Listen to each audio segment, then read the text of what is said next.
당신이 누군가를 죽였다. 히가시노 게이고. 그 남자 손님이 스루야 호텔의 메인 다이닝룸을 찾은 건 저녁 영업 개시 시각이 조금 지나서였다. 짧은 머리에 은색 정장을 빼입고 있었다. 7번 테이블로 안내한 담당 직원은 고객의 나이를 20대 중반으로 추정했다. 침착한 분위기를 연출하려 했지만 가느다란 목이나 매끈한 피부에서 젊음이 느껴졌다. 정장도 평소에 잘 입지 않는 것 같았다. 고급 레스토랑에서 식사를 하니 애써 꾸미고 온 게 아닐까? 혼자 저녁 식사를 하는 손님도 요새는 그리 드물지 않았다. 그런 손님들의 목적은 SNS에 올릴 소재를 찾는 일이다. 때문에 음식을 먹기 전에 반드시 촬영을 하고 먹으면서 메모를 하기도 한다. 그 중에는 보이스 레코더에 대고 혼잣말을 중얼거리는 사람도 있었다. 나중에 텍스트로 풀려는 것이겠지.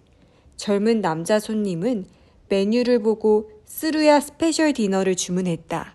이 호텔이 개업했을 즈음 초대 셰프의 주특기 요리를 재현한 것으로 1인분이 25,000엔이었다. 고작해야 SNS에 올리려고 그런 큰 돈을 쓰는 건가 생각하며 직원은 알겠습니다 하고 고개를 숙였다. 추가로 남자 손님이 말했다. 음식에 맞는 와인도. 그럼 소믈리에를 불러오겠습니다. 그래, 불러줘. 손님은 느긋한 태도로 말했다. 되게 폼을 잡는 녀석이군.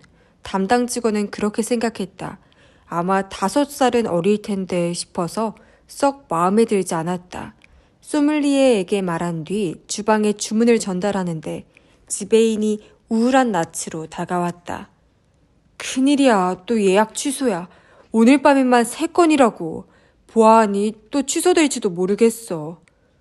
역시 그 사건 때문일까요? 그렇겠지. 그런 일이 일어났으니 보통은 일찌감치 집에 들어가겠지. 우리도 사정을 아니까 뭐라 할 수도 없는 거고. 그런 일이란 심야에 일어난 살인사건이다. 별장지에서 연이어 사람이 살해되었다고 한다. 피해자는 모두 4명, 5명 또는 그 이상일 수도 있다고 했다. 범인은 잡히지 않았고 아직 이곳 어딘가에 숨어있을 가능성이 있었다. 별장지에서 사람을 차례차례 습격하다니 뭔가 호러 영화 같네요. 그런 태평한 소리나 하고 있을 때야. 범인을 붙잡지 못하면 관광객 발길도 뜸해질 텐데 우리한테는 사활이 걸린 문제라고. 머리가 벗어진 지배인이 불퉁한 표정을 지었다. 7번 테이블 손님이 주문한 첫 요리가 나왔다. 먼저 새우 칵테일에 캐비어를 곁들인 전체. 담당 직원이 남자 손님 앞에 음식을 내려놓는데 소믈리에가 다가왔다. 화이트 와인은 몽 라쉐로 정한 모양이다. 손님이 포크를 들고 주저없이 식사를 시작한 걸 보고 직원은 내심 의외라고 생각했다. 스마트폰을 꺼내 촬영할 거라고 생각했기 때문이다. SNS에 올리려고 찾아온 게 아닌 걸까? 담당 직원이 주방 쪽에서 대기하는데 소믈리에가 돌아왔기에 몽 라쉐를 추천했느냐고 물어봤다. 난 상세르를 추천했어. 그랬더니 먼저 몽 라쉐가 있냐고 물어보는 거야. 있다고 했더니 그럼 달라고 하더군. 가격이 꽤 차이가 나지 않나요? 3배 이상은 나지. 뭐 어때? 돈이 있으면 좋아하는 걸 마시면 되지. 소믈리에는 어깨를 으쓱했다. 7번 테이블의 다음 요리는 에스카르고와 버섯 프리카세로 속을 채운 파이였다. 담당 직원이 요리를 가져가자 남자는 화이트 와인을 물처럼 꿀꺽꿀꺽 마시고 있었다. 그리고 요리를 내려놓자 역시 사진을 찍지 않고 먹기 시작했다. 그 후 요리가 치킨 테린, 콩소메 수프, 연어 푸알레로 이어질 무렵 남자는 다시 소믈리에를 불러달라고 요청했다. 7번 테이블에서 돌아온 소믈리에는 놀란 표정을 지었다. 장난 아닌데? 샤토마고가 있냐고 물어보네. 담당 직원의 눈이 휘둥그레졌다. 한 병에 20만 엔은 하는 와인이다. 그래서 뭐라고 하셨습니까? 물론 있다고 했지. 있는 건 사실이잖아. 그랬더니 그걸 달래. 알겠다고 고개를 숙이고 왔지. 대단한데요? 부잣집 도련님이신가? 그렇게는 안 보이는데. 7번 테이블의 메인 요리는 흑우 안심구이였다. 남자는 고기를 입에 넣고 우물거리더니 그걸 위장으로 넘기듯 샤토 마고를 마셨다. 술이 센지 낯빛은 전혀 달라지지 않았다. 담당 직원이 접시를 치울 즈음에는 레드와인병은 거의 바닥을 드러내고 있었다. 디저트는 사과 크레이프와 바닐라 아이스크림이었다. 담당 직원이 커피를 따르고 있을 때 남자는 동작을 멈추고 이 레스토랑 책임자가 누구지? 하고 물었다. 불길한 예감이 들었다. 음식이 맛있어서 인사를 하고 싶다는 유의 이야기는 아닐 것 같았다. 지배인이 있습니다만 뭔가 불편하셨던 점이라도 있으십니까? 그건 아니고 할 말이 있는데 좀 불러와 주겠어? 알겠습니다. 주방으로 돌아가 지배인에게 사정을 설명했다. 왜 그러지? 클레임을 걸려고 그러나? 지배인은 인상을 찌푸렸다. 그건 아니라고 하던데요. 과연 그럴까? 일단 이야기를 들어보지. 자네도 따라오게. 둘이서 7번 테이블로 가자 남자는 커피를 마시고 있었다. 디저트를 다 먹었는지 접시 위에는 접힌 냅킨이 올려져 있었다. 지배인은 의례적인 미소를 지으며 자기 소개를 한 뒤에 식사는 어떠셨습니까? 하고 물었다. 아주 맛있게 먹었어. 역시 스루야 호텔이야. 감사합니다. 최후의 만찬에 걸맞은 요리였어. 고마워. 남자의 말에 지배인은 당황한 듯이 입을 다물었다.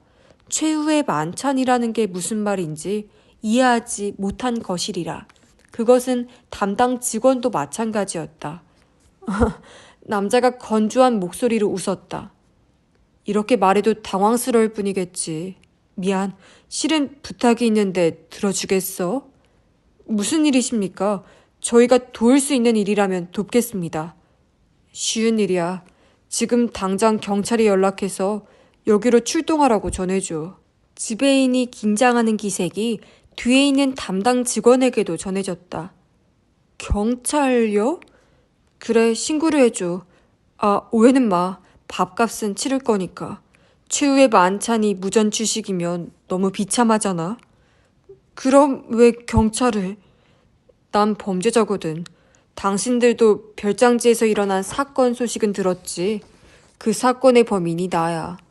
너무나도 태연하게 튀어나온 말에 담당 직원은 순간적으로 말의 뜻을 이해하지 못했다. 지배인도 마찬가지였는지 잠시 입을 다물었다가 농담이시죠? 하고 물었다. 목소리가 떨리고 있었다. 농담 아닌데. 이게 증거야. 남자는 접시 위에 접어놓은 냅킨을 펼쳤다. 그 안에서 모습을 드러낸 건 피 묻은 나이프였다. 도쿄 신바시. 텀블러에 든 카시스 오렌지를 한 모금 마신 뒤 가나모리 도키코는 액정 모니터를 보고 하고 웃었다. 왜 그러세요? 하루나가 물었다. 도키코는 살짝 콧잔등을 찡그리며 대답했다. 노래방에 와본 게 얼마만인가 싶어서 젊었을 때는 술자리 끝나고 반드시 2차로 왔었는데 요즘은 어떤 노래가 유행하는지조차 몰라. 저도 요새는 거의 안 왔어요. 그래서 도키코 씨가 노래방을 예약해달라고 하셨을 때 어디로 해야 할지 몰라서 좀 당황했어요. 미안해. 하지만 그 사람이 주변 이목을 신경 쓰지 않아도 되는 곳으로 해달라는데 적당한 곳이 떠오르지를 않는 거야. 그랬더니 노래방 같은 데는 어떠냐고 하더라고. 일리 있다고 생각했지. 잘 고르셨어요. 여기라면 주변 신경 쓰지 않고 이야기할 수 있을 것 같아요. 그렇게 말한 뒤 하루나는 눈치를 살피듯 도키코를 보았다. 저기, 그분은 사건에 대해 얼마나 아시나요? 글쎄, 하고 도키코가 고개를 갸웃했다. 나는 자세히 얘기 안 했어. 하루나에 대해서는 어느 정도 설명했지만. 그런데 용이 주도한 사람이라 알아서 조사했을지도 몰라. 관할이 다르니 아무리 경찰이라고 해도 어디까지 정보를 수집할 수 있을지는 모르겠지만 하루나는 죄송해요 하고 고개를 숙였다. 엄청나게 귀찮은 부탁을 드려서요. 하지 말 걸 그랬다고 좀 후회하는 중이에요. 신경 쓰지 마. 귀여운 후배를 위해서인데 힘 닿는 데까지 돕고 싶어. 감사합니다. 그러지 말라니까. 우리가 남도 아니고. 문을 열고 거무스름한 양복을 입은 훤칠한 남자가 얼굴을 내밀었다. 아, 오셨어요? 도키코가 남자를 올려다보며 말했다. 헤매지는 않았어요? 남자는 쓴 웃음을 지으며 들어왔다. 이 주변은 제 앞마당이나 마찬가지입니다. 눈 감고도 찾을 수 있죠. 그러더니 바로 진지한 표정을 지으며 선체로 하루나를 향해 목례했다. 하루나도 황급히 자리에서 일어났다. 소개할게요. 도키코가 천천히 일어나며 오른손으로 하루나를 가리켰다. 이쪽은 와시오 하루나 씨예요. 그러고는 하루나를 보고 이쪽은 가가 씨 하고 말을 이었다. 남자가 양복 안주머니에서 명함을 꺼내 내밀었다. 가가입니다. 잘 부탁드립니다. 하루나도 가방 안 지갑에서 명함을 꺼냈다. 거의 쓸 일은 없지만 일단 만들어는 두었다. 저야말로 잘 부탁드립니다. 말하며 명함을 교환했다.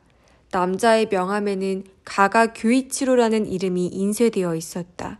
경시청 형사부 수사 제1과라는 소속을 보고 하루나는 조금 긴장했다. 가나모리 씨에게 이야기는 들었습니다. 그 엄청난 사건에 휘말리셨다고 해서 놀랐습니다. 위로의 말 같은 건 아무 도움도 되지 않겠지만 진심으로 위로의 말씀을 드립니다. 가가는 침통한 표정으로 말했다. 그 얼굴을 보니 그가 가벼운 마음으로 이곳에 온 게 아니라는 걸 알 수 있었다. 오늘은 일부러 뵙자고 해서 죄송합니다. 하루나가 말했다. 지금도 도키코 선배에게 미안하다는 말씀을 드렸어요. 설마 현직 형사님까지 끌어들이게 될 줄은 몰랐어서. 그건 내가 제안한 거니까 하루나 책임은 아니지. 도키코가 토라진 표정을 지었다. 그래도 민폐는 맞으니까요. 와시오 씨, 가가가 진지한 눈빛으로 말했다. 민폐라 생각했으면 이 자리에 안 왔습니다. 가나모리 씨에게 이야기를 듣고 도움이 되고 싶다고 생각했습니다. 이렇게 말하면 부적절하게 들리실지도 모르겠지만 경찰로서도 저 개인으로서도 무척 관심이 있습니다. 세상을 떠들썩하게 한 엄청난 사건이기도 하니까요. 그렇게 말씀해 주시니 조금 마음이 편해지네요. 일단 앉죠. 서서 얘기할 수는 없으니까 가가씨도 앉으세요. 도키코의 말에 가가가 앉는 걸 보고 하루나도 자리에 앉았다. 가가씨, 뭐 마실 거라도 주문할까요? 도키코가 물었다. 아니요, 그건 이야기가 일단락 된 다음에 하죠. 1분 1초가 아까우니까요. 가가는 안주머니에서 수첩을 꺼냈다. 인사도 나눴으니 본론으로 들어갈까요? 어떠냐는 듯 도키코가 커다란 눈망울로 하루나를 보았다. 하루나는 알겠다고 대답했다. 가가가 수첩을 펼쳤다. 사건 자체는 대대적으로 보도되었고 와이드쇼 같은 데에서도 여러 차례 다뤘습니다. 관련 기사가 주간지에 실리기도 해서 제3자인 제가 인터넷에서 조금 알아보기만 했는데도 여러 정보들을 모을 수 있었죠. 하지만 그런 정보는 예외 없이 진위 여부가 불투명한 것들이 많아서 다 믿을 수는 없습니다. 그러니 저를 사건에 대해 아무것도 모르는 사람이라고 생각하시고 처음부터 이야기해 주시는 건 어떠십니까? 처음부터요? 하루나는 다소 당황했다. 어디서부터 설명해야 할지 갈피가 잡히지 않았다. 도움을 요청하듯 도키코를 보았다. 일단 그곳에 간 계기부터 이야기하면 어떨까? 도키코가 조언했다. 에이스케 씨하고 거기에 간 건 작년에 이어서 2번째였지. 맞아요. 고모가 그 파티를 할 거니까 오라고 하셔서. 고모라는 분이 야마노우치 시지에 씨 맞죠? 가가가 수첩을 보며 말했다. 네, 아버지 동생이세요. CG에는 직접적인 피해자가 아니니 신문 기사 같은데 실명이 보도되지는 않았을 것이다. 그렇지만 인터넷상에는 사건 관계자를 특정하고 그 신상을 퍼뜨리려는 움직임이 있었다. 가가가 그녀의 이름을 파악하고 있는 것도 그러한 정보를 통해서일 것이다. 그 파티에는 작년에도 참석하셨습니까? 네. 그럼 거기서부터 말씀해 주시겠습니까? 알겠습니다. 대답하고 하루나는 얼음이 녹고 있는 아이스티 컵에 손을 뻗었다. 이야기가 길어질 것 같아서 일단 목을 축이기 위해서였다. 하루나가 와시오 에이스케와 도쿄에서 결혼식을 올린 건 재작년 가을이었다. 그때 참석했던 CG애가 부부를 꼭 집에 초대하고 싶다고 했다. CG애의 남편은 부동산 경영으로 성공한 자산가였다. 하지만 위암 선고를 받았고 치료한 보람도 없이 6년 전에 세상을 떠났다. CG애는 40도 되기 전에 혼자 되었다. 그녀는 남편의 49제를 치른 뒤 미나토구에 있던 자택을 처분하고 별장으로 내려갔다. 아이도 없으니 도시에서 사는 것보다 공기 좋은 곳에서 취미인 도자 공예나 그림을 즐기며 남은 인생을 보내고 싶었던 것이다. 그 별장은 하루나에게도 익숙한 곳이었다. 어릴 적 부모님을 따라 몇 번 가본 적이 있었다. CG애의 남편은 근처에 있는 유명한 골프장 회원이었고 마찬가지로 골프를 좋아하는 하루나의 부모는 별장에 머무는 동안 날마다 그곳으로 라운딩을 나갔다. 그동안 하루나는 골프를 치지 않는 CG애와 집에 있었다. 심심하지는 않았다. CG애와 둘이서 케이크를 만들거나 때로는 도자기를 같이 만드는 등 즐겁게 지냈다. 하지만 하루나가 커가면서 점차 발길이 뜸해졌다. 그러던 중에 CG애의 남편이 병으로 쓰러져 그럴 상황도 아니게 되었다. 때문에 에이스케와 함께 오랜만에 별장을 찾았을 때는 반가운 마음도 들었지만 동시에 조금 긴장하기도 했다.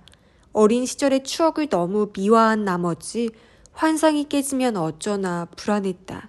하지만 실제로 와보니 그런 염려는 기후에 불과했다는 걸 깨달았다. 아름다운 마을도 맑은 공기도 기억과 크게 다르지 않았다. 오히려 CG애의 집에서 예전에는 알아채지 못했던 중후한 분위기를 느끼기도 했다. 예전과 달라진 것은 CG애가 새로운 인간관계를 맺고 있었다는 점이다. 아이의 살림을 이곳으로 옮긴 CG애는 근처 별장 주인들과 가깝게 지내는 것 같았다. 실제로 차를 타고 외출하다 마주치기라도 하면 누가 먼저라 할 것도 없이 인사를 건넸다. CG애의 말에 따르면 요 몇 년은 다 같이 바비큐 파티를 여는 게 연례 행사로 굳어져서 모두 그걸 전제로 휴가 스케줄을 짠다고 했다. 그 파티에 하루나 부부도 참석했다. 잘 모르는 사람과 식사한다는 것에 조금 긴장하기도 했지만 말을 걸면 최대한 부침성 있게 행동해서 파티 분위기를 망치지 않으려고 했었다. 직업이나 사는 세계는 달랐지만 모두 부유하다는 공통점이 있었다. 이야깃거리도 화려한 것들이 많아서 지루하진 않았다. 그랬는데 올해 7월 말 오랜만에 고모에게서 연락이 와서 8월 8일에 그 파티를 또 열 건데 참석하지 않겠느냐고 묻더라고요. 다른 여행 계획도 없어서 남편하고 상의한 뒤에 1박 일정으로 가겠다고 했어요. 1박이라면 두 분이 별장지를 찾은 건 8월 8일 당일이었겠군요. 네, 점심 지나서 도착했어요. 파티는 오후 6시에 시작했는데. 잠깐만요. 하고 가가가 오른손을 내밀어 말을 끊었다. 점심 지나서 야마노우치 씨의 집에 도착해서 파티가 시작될 때까지 두 분께서는 어디서 어떻게 시간을 보내셨습니까? 어디서요? 그야 당연히 고모 집에서 보냈는데요. 구체적으로 어떻게 보내셨는지 말씀해 주시겠습니까? 구체적으로요? 하루나는 당혹스러운 눈치였다. 저기, 그 일이 사건과 무슨 관련이 있는 거죠? 모릅니다. 가가는 즉시 대답했다. 아마도 아무 관련도 없겠지만 일단 여쭤본 겁니다. 가가씨는 이런 사람이야. 옆에서 도끼코가 말했다. 아무리 사소한 일이라도 일단 알아두고 싶은 거죠. 가가는 겸연쩍은 표정으로 죄송합니다 하고 고개를 숙였다. 불편하시다면 말씀하시지 않아도 됩니다. 그런 건 아니고요. 하루나는 고개를 저었다. 고모 집에 도착해서 조금 쉰 뒤에 파티 준비를 도왔어요. 파티 장소가 뒤뜰이라서 테이블이나 의자를 놓거나 바비큐 화로를 세팅하거나 했죠. 그러고 나서 고모가 부탁하신 물건을 사러 갔어요. 식재료나 부족한 조미료를 사고 주문한 케이크를 받으러 갔죠. 돌아오니 오후 5시 반쯤이었고 그때부터는 준비를 하면서 다른 분들이 오시기를 뒤뜰에서 기다렸어요. 가가는 수첩에 메모를 한 뒤에 고개를 들었다. 파티에 참석한 사람들의 이름을 알려주시겠습니까? 저도 어느 정도는 알아봤습니다만 확인하고 싶군요. 알겠습니다. 먼저 고모와 저, 그리고 남편입니다. 하루나는 참석자들의 얼굴을 떠올리며 한 명씩 이름을 불렀다. 모두 15명의 이름을 말한 뒤에 제 기억에 따르면 이게 다예요. 라고 했다. 가가는 납득한 표정으로 고개를 끄덕였다. 감사합니다.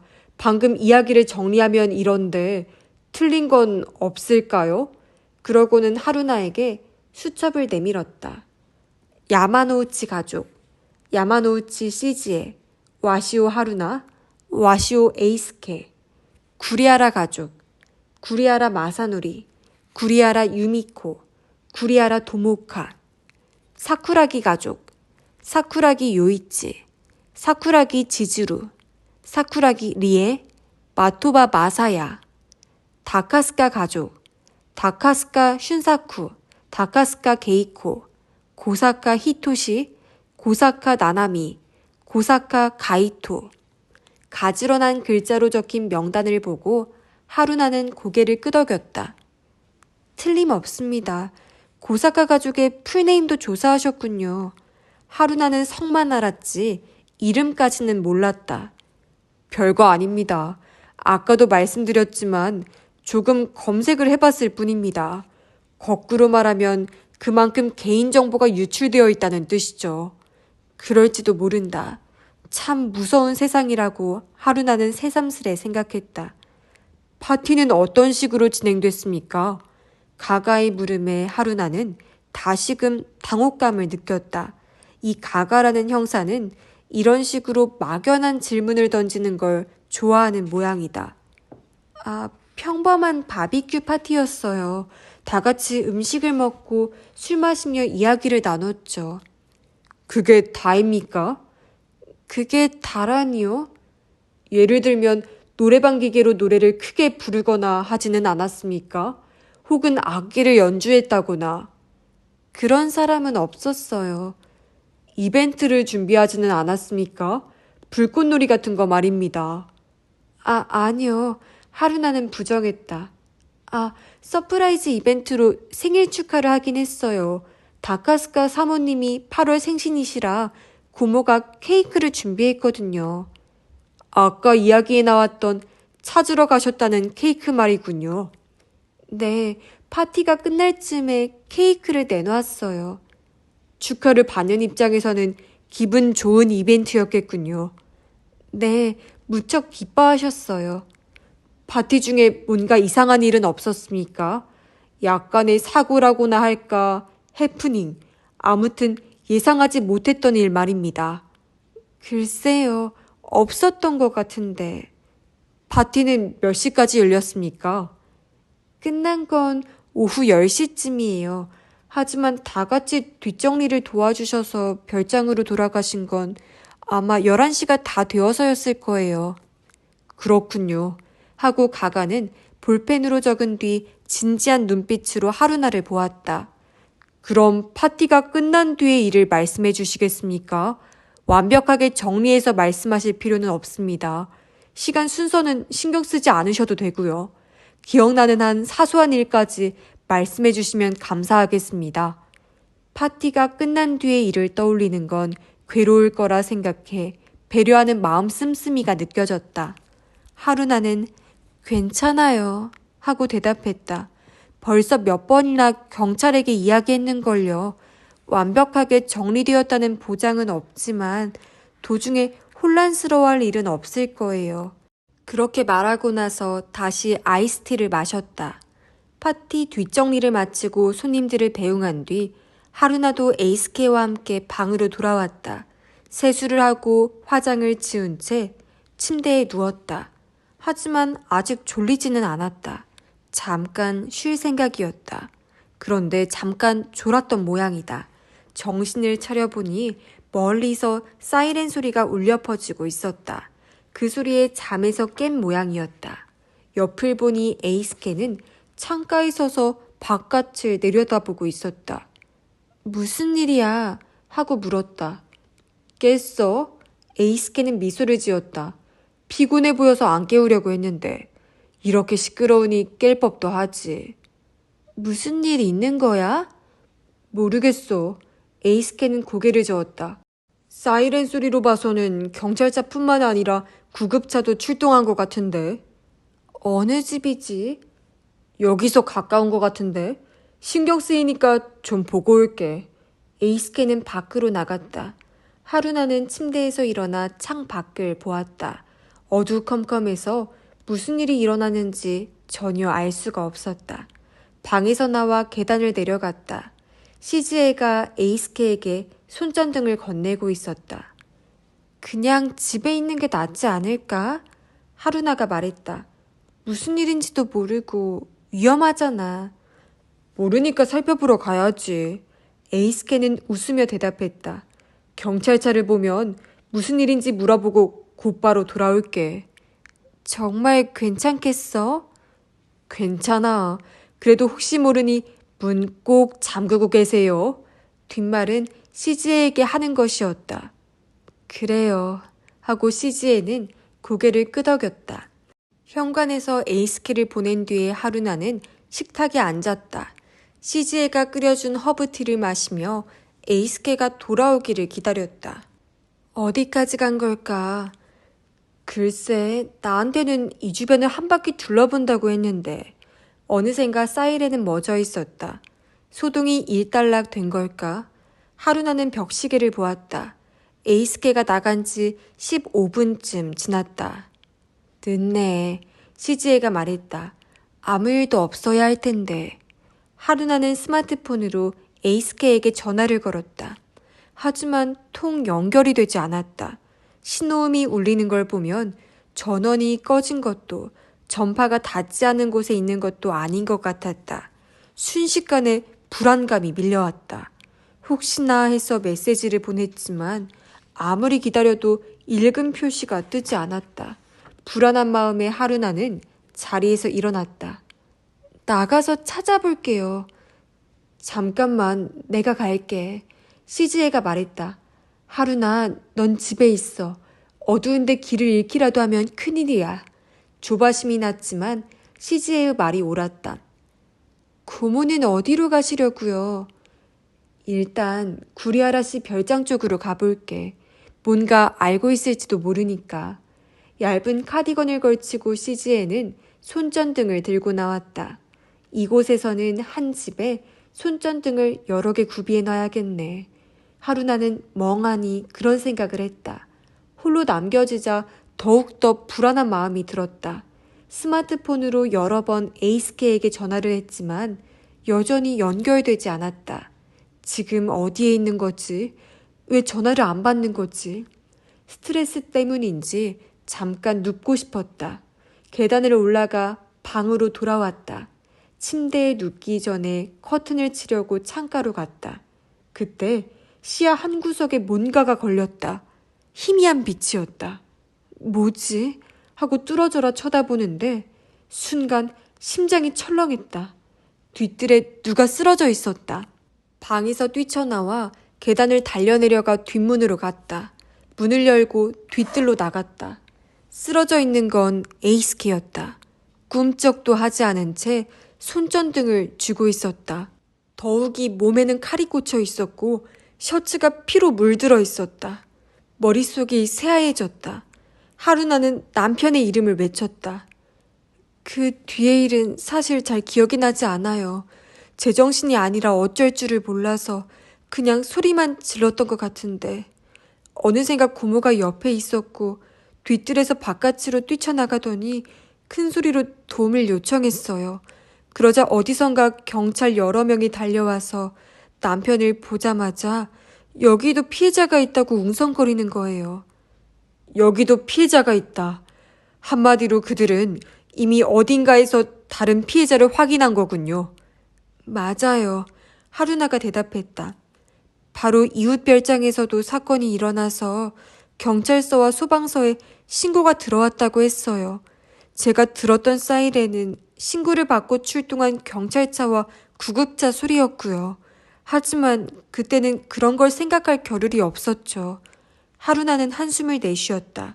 이렇게 반추해 보아도 그날 일어난 일이 현실이었다는 걸 믿을 수가 없었다. 이윽고 구급차가 와서 에이스케를 병원으로 이송했다. 물론 하루나도 동승했다. 마음속은 절망으로 가득 차 있었다. 병원에 도착했지만 에이스케는 치료를 받지 못했다. 사망이 확인되었기 때문이다. 슬픔과 당혹감이 머릿속에서 소용돌이쳤다. 대체 무슨 일이 일어나는지 이해할 수가 없어서 그저 혼란스러울 따름이었다. 그런 상황이었지만 어디선가 나타난 형사들에게 여러 질문을 받았다. 그들의 태도에 갑작스레 남편을 잃은 아내에 대한 배려는 없었다. 마치 질책하듯 하루나에게서 답을 끌어내려 했다. 정신을 차려보니 고모 집에 누워 있었어요. 병원까지 데리러 와준 고모를 따라 돌아온 모양이에요. 듣자 하니 형사님들과 이야기하던 도중에 빈혈로 쓰러졌다고 하더라고요. 점심쯤에 도쿄에서 엄마가 달려왔지만 이야기할 기운이 없어서 침대에서 일어날 수가 없었어요. 가가는 하루나 쪽을 보며 구부정한 등을 폈다.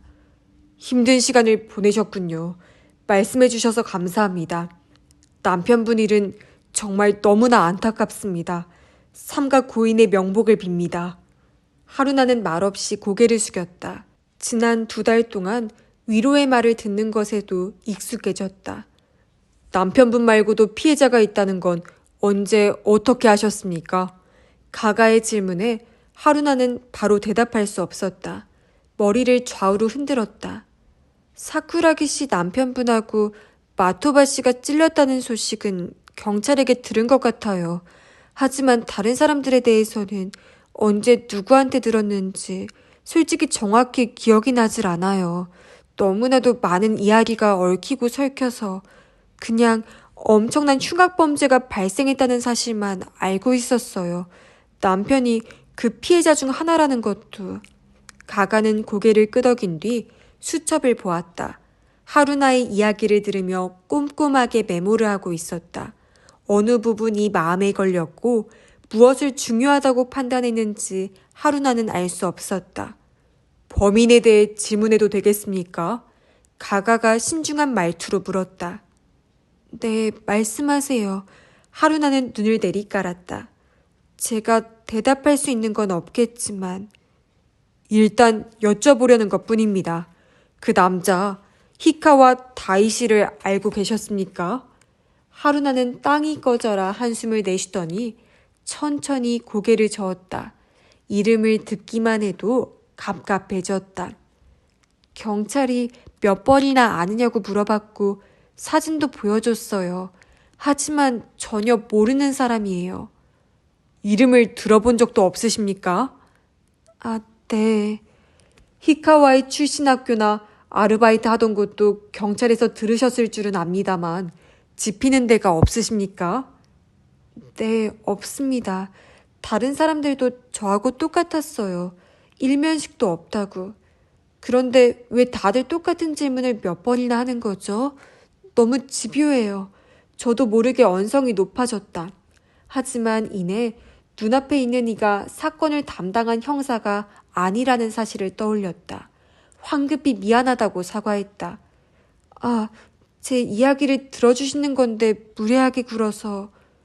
와시오 씨가 왜 그러시는지 잘 압니다. 가가가 온화한 목소리로 말했다. 현지 경찰 편을 들려는 건 아니지만 그쪽도 필사적이었겠죠. 범인을 찾았는데도 사건의 진상을 밝히지 못하면 검찰에 송치할 수가 없으니까요. 그건 알지만 그렇다고 본인들이 해결해야 할 일을 저희에게 억지로 떠넘겨도 되는 건가요? 지당하신 말씀입니다. 요컨대 그 정도로 경찰이 범인에게 휘둘리고 있다는 거죠. 아니, 가가는 살짝 고개를 갸웃했다.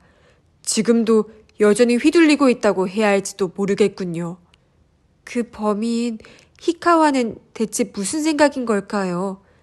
모르겠습니다. 본인 말대로 아무것도 기억하지 못하는 건지도 모르죠. 하지만 그런 일이 있을 수가 있나요? 그 끔찍한 짓을 저질러 놓고서는. 제정신이 아니었기 때문에 그런 일을 저지른 거라고 볼 수도 있지 않을까요?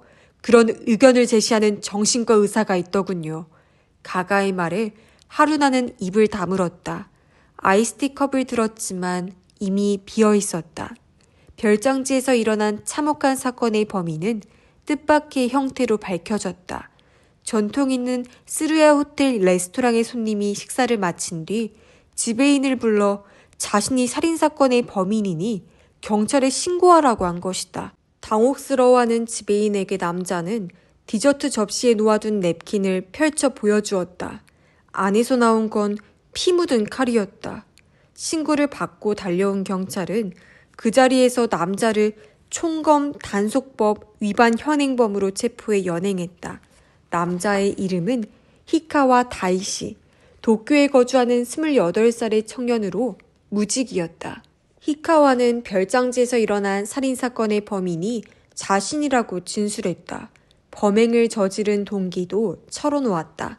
삶의 의미를 느끼지 못해서 사형을 당하고 싶다는 마음과 자신을 무시한 가족에게 복수하고 싶다는 지극히 이기적인 이유였다. 칼을 분석한 결과 묻어있던 피는 구리하라 마사노리와 유미코의 것임이 밝혀졌다. 물증과 동기, 나아가 범인의 자백이 갖추어졌으니 그것으로 사건은 해결되는 것처럼 보였다. 하지만 여기서부터 경찰의 예측이 빗나가기 시작했다. 히카와는 범행의 구체적 과정에 대해서 아무것도 말하려고 하지 않았다. 수사관이 무슨 질문을 해도 상상에 맡기겠다는 대답뿐. 사형 당하는 게 목적이니 죽일 사람은 누구든 상관없었다.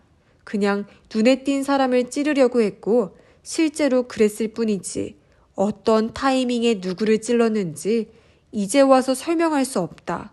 본인의 변명을 요약하면 이랬다.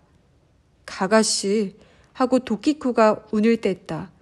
이런 케이스는 드문가요? 범인이 범행을 인정했는데도 자세한 내용을 진술하지 않는 일이. 아니요, 그리 드물지는 않습니다. 아까도 말씀드렸습니다만 살인을 저지를 때의 정신 상태는 일반적인 경우와는 다릅니다. 무아지경이라서 잘 기억이 나지 않는다는 피의자도 많죠. 하지만 그런 자들도 어떻게든 떠올리려고는 합니다. 기억이 잘못된 곳이 있어서 앞뒤가 맞지 않는 부분이 생기기도 하지만 질문을 반복하는 동안 일관성이 있는 스토리를 완성하죠. 대부분은 말입니다. 자백한 피의자는 대부분 협조적입니다. 하지만 히카와 다이시는 아무래도 그렇지 않은 모양입니다. 사형을 당하는 게 목적이니 재판에서 심증이 나빠져도 상관없다고 생각하는 건지도 모르죠. 그런 점에서는 드문 케이스라고 알 수 있습니다. 하지만 피의자가 아무것도 말하지 않는다고 해서 범행 내용을 알 수 없는 것도 아닙니다. 피의자가 범행을 부인하거나 묵비권을 행사하는 경우에는 물증이나 정황 증거를 통해 범행이 어떠한 방식으로 이루어졌는지 알아내죠. 그게 경찰이 할 일입니다. 아마 이번 사건에서도 경찰은 현장 검증을 상당히 꼼꼼하게 했을 겁니다. 그 이야기는 고모한테 들었어요. 하루나가 말했다. 길을 통제하고 상당히 대대적으로 진행한 모양이더라고요.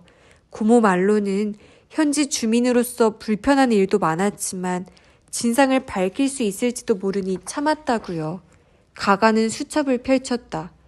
사건이 발생한 지 일주일 뒤에 히카와는 살인죄로 검찰 송치되었죠.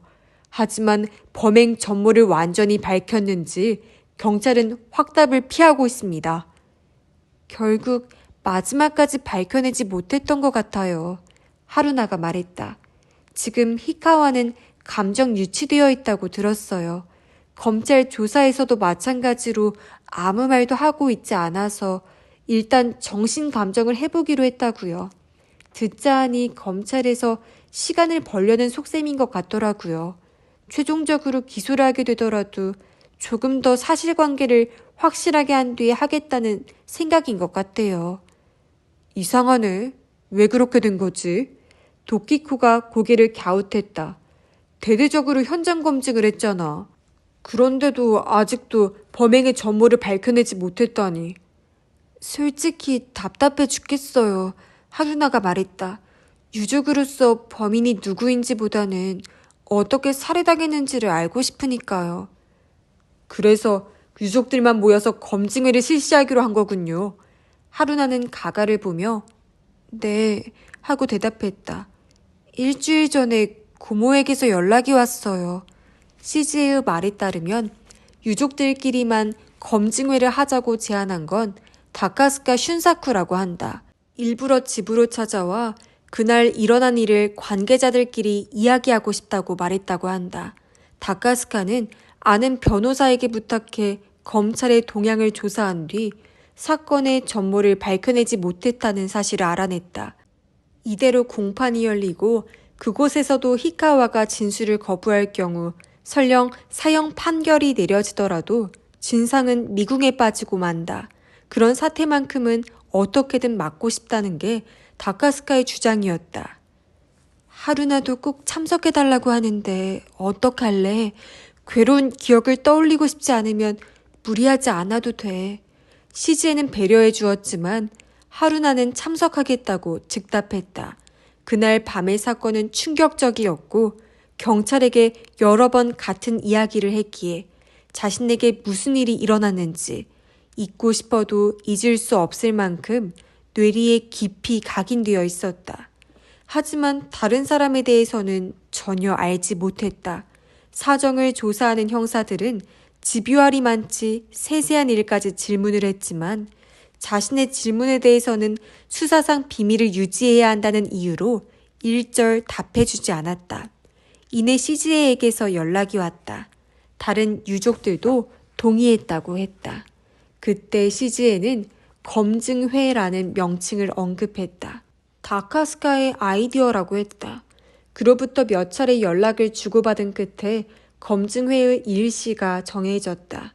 또한 호기심에 참석하려는 구경꾼은 사절이지만 객관적인 의견을 들을 수 있으니 가족별로 2명까지 동행자를 데려오는 걸 허용한다고 했다.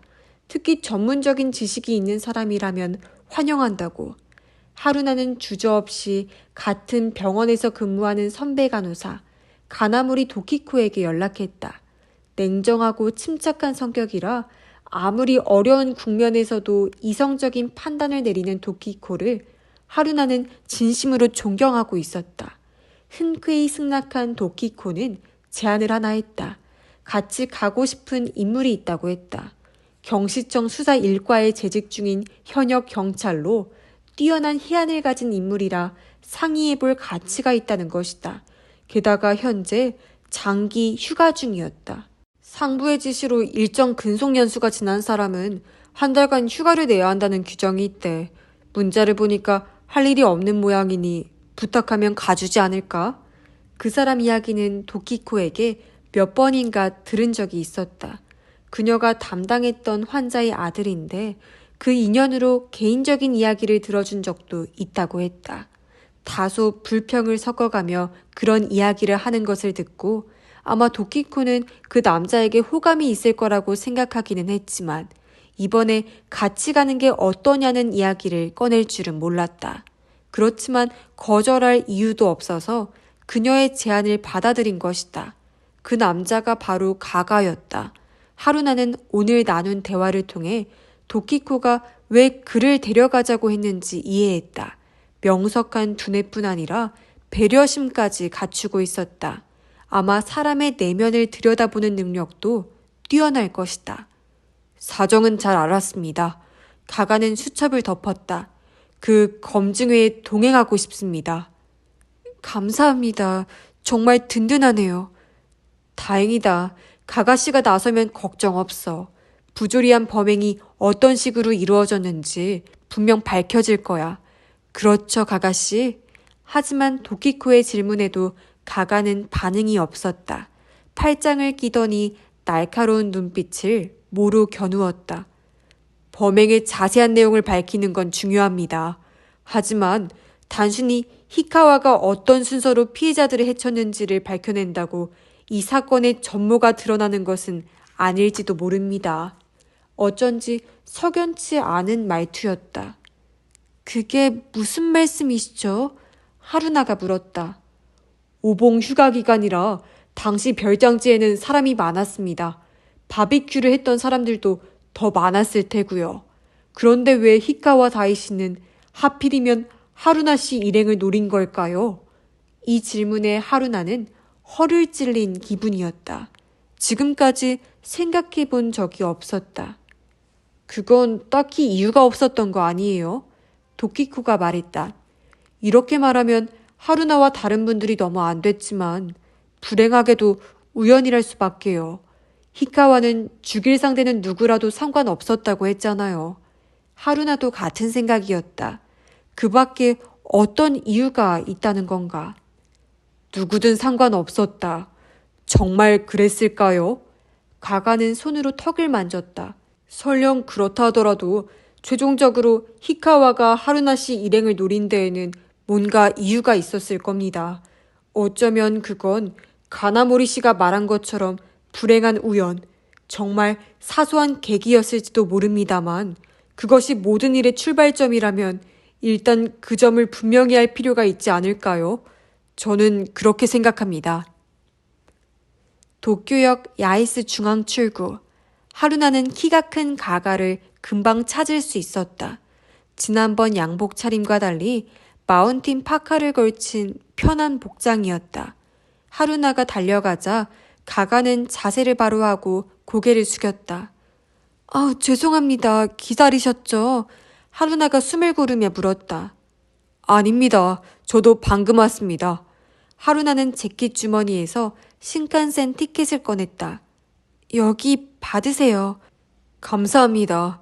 가가는 미안한 듯 티켓을 받으며 물었다. 가나모리 씨에게 연락은 받으셨습니까?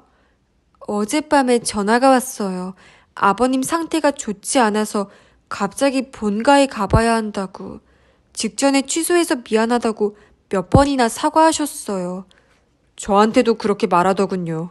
그래서 오늘 일은 어떻게 해야 하나 고민했는데 가나모리 씨가 예정대로 와시오 씨와 함께 가달라 본인이 설명하겠다고 해서. 하루나는 똑바로 가가를 올려다보았다. 저는 신경 쓰지 마세요. 도키코 선배가 같이 못 가게 된 건 유감이지만 가가 씨가 같이 가주신다면 든든하니까요. 저하고 둘이라는 게 불편하지 않으시다면 말이지만요. 그런 걱정은 안 하셔도 됩니다. 피의자와 단둘이서 신칸센에 탄 적도 있으니까요. 오히려 와시오 씨가 뭔가 불편하신 점이 있으시면 사양 말고 말씀해 주십시오. 이 티켓은 지정석인 것 같은데 만일 옆자리라 불편하시다면 저는 자유석으로 옮기겠습니다. 전혀 그렇지 않아요. 방금도 말씀드렸지만 저는 신경 쓰지 마세요. 곧 출발할 시간이었다. 얼른 가자고 가가에게 말한 뒤 하루나는 개찰구로 향했다. 승강장에는 이미 열차가 정차해 있었고 객실은 청소 중이었다.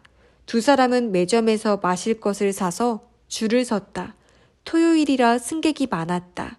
나란히 붙은 지정석 셋을 예약했지만 한 좌석은 취소했다. 그 좌석도 바로 팔렸을지도 모른다. 가나모리 도키코가 전날 갑자기 가지 못하게 된 건 구실일지도 모른다고 하루나는 생각했다. 매사에 성실한 가나콘이 귀찮아서 안 가겠다고 한 건 아니겠지. 얼마 전 가가와 하루나의 대화를 보고 충분히 의사소통이 되는 것 같으니 자신은 없는 게 낫겠다고 판단한 게 아닐까? 그런 냉정함을 그 선배 간호사는 지니고 있었다. 옆에 서 있는 가가를 시야 한편으로 바라보며 하루나는 도키코의 판단이 옳았다고 생각했다. 놀러 가는 게 아니다. 현지에서 해야 할 일을 생각하면 경험 풍부한 형사와 단둘이서 임하는 게 낫다. 친한 선배가 함께 있으면 부지불식간에 마음이 약해질 게 분명했기 때문이다. 열차 문이 열렸다. 앞 승객들을 따라 두 사람도 탑승했다. 가가가 창가 자리를 권해서 호의를 받아들이기로 했다. 이내 열차가 움직이기 시작했다. 하루나는 차창 밖을 멍하니 바라보았다. 올해 여름 에이스케와 함께 탔을 때의 일을 떠올렸다. 당연하게도 2달 뒤에 이런 형태로 같은 풍경을 바라볼 줄은 상상조차 못했다. 와시오 에이스케는 하루나와 도키코가 근무하는 병원의 약사였다. 업무상 접점은 별로 없었지만 어느 날 에이스케가 먼저 말을 걸어왔다. 전부터 관심 있게 봐와서 한번 이야기해보고 싶었다고 솔직하게 고백하는 모습에 다소 놀랐다. 단도직입적인 행동에 적극적인 타입인 줄 알았는데 지금까지 여자를 거의 만나본 적이 없다는 이야기를 듣고 다시 놀랐다. 키가 크고 이목구비도 균형이 잘 잡혔다. 틀림없이 여자들에게 인기가 많을 거라 생각했기 때문이었다. 제가 주변머리가 없어서요. 에이스케는 쑥스러워하며 말했다. 때문에 하루나와 가까워질 계기를 어떻게 만들어야 할지 몰라서 잔꾀를 부리지 않고 직구를 던졌다고 한다. 첫 인상이 좋았고 결코 말주변이 좋은 편은 아니었지만 같이 있으면 즐거웠다. 하루나가 만나는 사람이 없기도 해서 둘은 금세 사귀는 사이로 발전했다. 사귀다 보니 에이스케의 장점이 줄줄이 눈에 들어왔다. 주의력이 뛰어나서 하루나의 사소한 변화도 금세 알아챘다. 나아가 상대의 감정을 고려한 대응이나 배려를 자연스럽게 할 수 있는 마음 씀씀이를 가지고 있었다. 물론 단점도 있었다. 예를 들면 남에게 너무 신경을 쓰는 점이었다. 모든 사람의 요구와 기대에 부응하려다가 결국 아무도 만족시키지 못하는 함정에 빠지는 일이 업무 면에서도 많은 것 같았다. 대충 하라고 몇 번이나 말했는지. 그게 가능했으면 이런 고생도 안 하지. 에이스케의 답은 늘 정해져 있었다. 주변 머리가 없으니까? 잘 안 해. 하지만 그런 에이스케를 하루나는 진심으로 사랑하게 되었다. 이 사람의 아이를 낳고 싶다고 생각했다. 부모님께 소개하자 2분 다 기뻐했다. 그렇게 멋진 사람이 하루나를 택하다니 대단하네. 어머니는 그렇게 말했고 아버지는 잘 골랐다 하고 칭찬하셨다. 에이스케의 부모님과도 만났다. 온화해 보이는 부부는 하루나를 다정하게 맞이해 주었다. 웨딩드레스를 고를 때에는 절대 타협하지 말렴. 에이스케의 어머니에게 그런 말을 들었을 때는 가슴 깊숙한 곳이 따뜻해졌다. 결혼에 이르기까지 뭔가 막혔던 적은 한 번도 없었다. 결혼 생활도 순조로웠다. 행복했으며 모든 것이 충실했다. 예상과 달라진 일이라고 하면 아이가 생기지 않은 것이었다. 만일 부부에게 아이가 있었다면 이번 여름은 다른 식으로 보내지 않았을까? 아무리 유명한 피서지라고 해도 고모 집에 놀러 가지 않고 가족 셋이서 보냈을 것이다. 그랬다면 그처럼 비참한 꼴을 당하지 않았을 텐데. 거기까지 생각했을 때 하루나는 한숨을 내쉬며 고개를 저었다. 부질없는 상상에 지나지 않는다. 현실에서 부부 사이에는 아이가 없었고 시즈에의 제안을 받아들여 그녀의 집을 찾았다. 그리고 비극과 맞닥뜨리게 되었다. 진심으로 사랑한 사람을 영영 잃고 말았다. 가방에서 손목시계를 꺼냈다. 문자판은 검은색이고 바늘은 금색이다. 올 봄 에이스케의 생일에 하루나가 선물한 시계였다. 그의 직장에서는 액세서리 종류를 팔에 착용하는 건 기본적으로 금지되어 있어서 평소에는 별로 시계를 차지 않았다. 그렇지만 휴가니까 하고 차고 간 것이다. 야마노우치 집의 뒤틀에 쓰러져 있을 때도 왼쪽 손목에 시계를 차고 있었다. 그의 심장이 멎은 뒤에도 시계바늘은 멈추지 않고 움직이고 있었다. 말라버린 줄 알았던 눈물이 뺨을 타고 흘러내렸다. 손수건을 꺼내 눈가를 훔쳤다. 괜찮으십니까? 가가가 작은 소리로 물었다. 하루나의 행동거지가 신경 쓰인 모양이다. 죄송해요. 잠깐 남편 생각이 나서. 하루나는 손목시계를 가방에 넣었다. 그 시계는 남편의 유품이에요. 제가 선물한 물건이지만요. 그러셨군요. 제가 잠시 자리를 비킬까요? 가가는 살짝 일어났다. 자리를 피해주려는 것 같았다. 아니에요. 이제 괜찮아요. 신경 쓰지 마세요. 하루나는 미소를 지으며 말했다. 그보다 가가 씨에게 여쭤보고 싶은 게 있어요. 말씀하시죠. 지난번에 가가 씨는 범인이 저희를 노린 데에는 뭔가 이유가 있을 거라고 하셨잖아요. 예를 들면 어떤 이유라고 생각하시나요? 그러자 가가는 잠시 생각에 잠긴 표정을 짓더니 입을 열었다. 죽일 사람은 누구든 상관없었다. 히카와는 그렇게 말하는 모양입니다. 그 말이 거짓이 아니라면 어떠한 계기로 신경에 거슬려서 하루나 씨 일행을 노리기로 했을 수도 있죠. 신경에 거슬렸다고요? 범행 동기로 미루어 보아 히카와는 평탄한 인생을 살아온 것 같지는 않습니다. 그런 사람이 사형을 당하기 위해 살인을 저지르려고 했다면 어떤 상대를 고를까요? 역시 요란하게 행복을 즐기고 있는 사람들을 노리지 않을까요? 그래서 지난번에 여쭤본 겁니다. 바비큐 파티 중에 큰 소리로 노래를 부르거나 불꽃놀이를 하지 않으셨냐고요. 만일 그랬다면 히카와의 마음에 질투와 분노의 불이 붙었다 하더라도 이상할 건 없죠. 아, 그 질문이 그런 뜻이었군요. 들었을 때는 질문의 의도를 파악할 수 없어서 당황했다. 하지만 와시오 씨 이야기를 들어보니 딱히 눈에 띄는 행동은 하지 않으신 것 같군요. 그렇다면 무엇이 히카와 다이 씨의 신경에 거슬렸는가? 그 점이 마음에 걸리더군요. 가가의 이야기를 듣고 역시 진짜 형사는 다르다며 하루나는 감탄했다. 범인이 죽일 상대는 누구든 상관없었다고 진술했지만 그것만으로는 납득할 수 없었다. 가가 씨에게 검증회에 동행해달라고 부탁하길 잘했네요. 저희만으로는 감당할 수 없는 일을 밝혀주실 것만 같아요. 글쎄요. 하고 가가는 쓴 웃음을 지었다. 뭐라 말씀드릴 수가 없군요. 너무 기대는 하지 마십시오. 아니요. 기대하고 있어요. 잘 부탁드립니다. 가가는 한숨을 흘리며 노력하겠습니다. 하고 말했다. 하루나의 귀에는 그 목소리에 약간의 자신감이 섞여 있는 것처럼 들렸다. 이내 열차가 역에 도착했다. 자동 개찰구를 빠져나오자마자 등줄기가 서늘해졌다.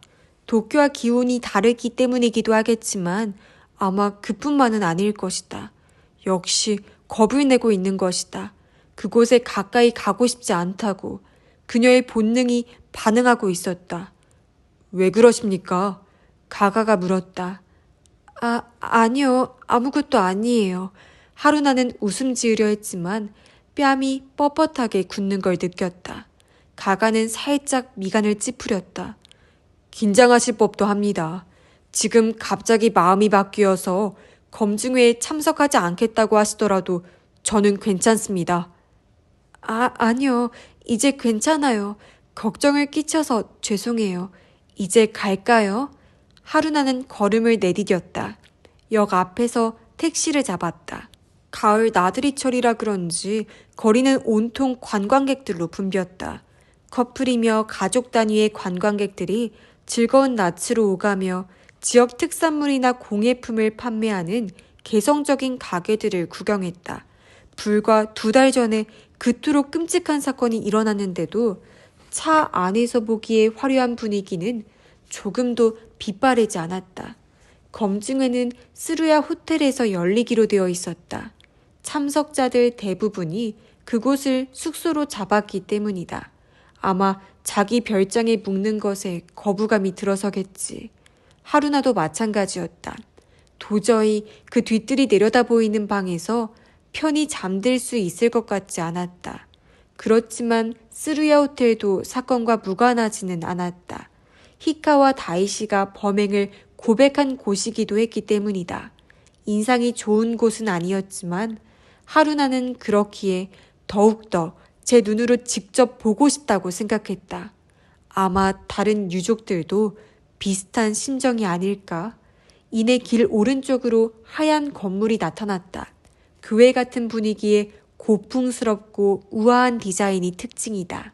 스루야 호텔의 전시는 메이지 시대부터 존재했던 여관이었다고 한다. 외국 손님들을 대접하기 위해서는 서양 문화를 도입하는 게 좋겠다고 생각한 선대 주인이 큰맘 먹고 호텔로 개장했다고 한다. 하루나에게는 어릴 적부터 익숙한 건물이었지만 안에 들어가 본 적은 한 번도 없었다.